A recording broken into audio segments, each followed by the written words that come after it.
अस्सलाम वालेकुम। मेरा नाम डॉक्टर वासिफ़ रहमान है। देखें, आज जिस मसले से मुतल्लिक़ हम बात करेंगे, WHO के अदाद-ओ-शुमार के मुताबिक दुनिया में 2 अरब लोग उसका शिकार हैं। और इस मसले की जो सबसे बड़ी वजह है वो है आयरन की कमी। मैं बात कर रहा हूँ एनीमिया से मुतल्लिक़। देखें, दुनिया में तकरीबन 2 अरब लोग इसका शिकार हैं और उनमें से तकरीबन 3/4 वो पेशेंट्स हैं जिनमें एनीमिया की वजह आयरन की कमी है। अब आयरन के हवाले से हमने अपनी एक पिछली वीडियो में सारे सवालात के जवाब दिए थे कि किस तरह इसकी कमी हो सकती है, इसकी क्या अलामात आ सकती हैं, आप अपनी डाइटरी मॉडिफिकेशन के ज़रिए किस तरह इसकी कमी को पूरा कर सकते हैं। तो उसमें बहुत से लोगों का ये सवाल था कि हमने ये सब तरीके आज़माए और उसके बावजूद भी उनकी अलामात में कमी नहीं आई। तो उस हवाले से बहुत से लोगों का ये सवाल था कि हमें आयरन कौन सी फार्म में लेना चाहिए, अगर हम टैबलेट या कैप्सूल की फार्म में लें तो हमें उसको किस तरह लेना है। देखें, इस वीडियो में मैं आपको 3 से 4 ऐसी तरीके बताऊंगा आयरन के हवाले से जिनको अपना के आप आयरन की कमी को दूर कर सकते हैं। क्योंकि आयरन की कमी दूर ना होने की सबसे बड़ी वजह दवाई का सही इस्तेमाल ना होना है। देखें, जैसे जिस तरह सही दवाई प्रिस्क्राइब करना ज़रूरी है, बिल्कुल उसी तरह दवाई का सही इस्तेमाल करना भी ज़रूरी है ताकि उसका 100% बेनिफिट आए। अब जहाँ तक आयरन की बात है तो ये मुख्तलिफ़ फार्म्स में आता है, जैसे आयरन फ्यूमरेट, आयरन सल्फ़ेट।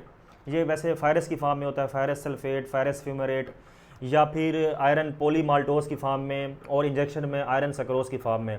मुख्तलिफ़ डॉक्टर्स मुख्तलिफ़ फार्म्स प्रिस्क्राइब कर सकते हैं, हर किसी का अपना क्लिनिकल एक्सपीरियंस है। लेकिन जो एक रिकमेंडेड इसकी साल्ट फार्म है वो है आयरन या फ़ायरस सल्फ़ेट। नंबर 1 ये हो गया कि आपने जो आयरन की फार्म लेनी है वो होनी है आयरन सल्फ़ेट। नंबर 2 ये हो गया कि जब भी आपने आयरन की गोली लेनी है वो आपने खाली पेट लेनी है, यानी या तो आप इसको खाने से आधा घंटा पहले ले सकते हैं या फिर खाना खाने के 2 घंटे बाद लें। इसके अलावा आपने इसकी कितनी डोज़ लेनी है, तो जो रिकमेंडेड डोज़ है CMDT की गाइडलाइंस के मुताबिक वो है 325 मिलीग्राम।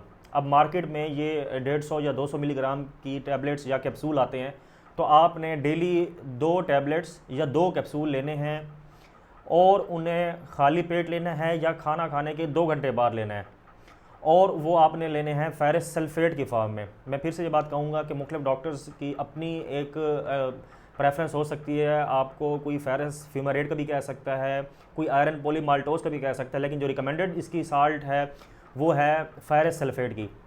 और आखिर में जो इसका सबसे अहम नुक्ता है वो ये है कि अगर आपको आयरन डेफिशिएंसी है तो ये आपकी आयरन डेफिशिएंसी अव्वल तो तकरीबन टैबलेट्स और कैप्सूल लेने के 2 माह बाद पूरी होगी, और जब एक दफ़ा ये पूरी हो जाए तो उसके आपने 2 से 3 माह बाद तक ये टैबलेट्स या कैप्सूल लेते रहना है।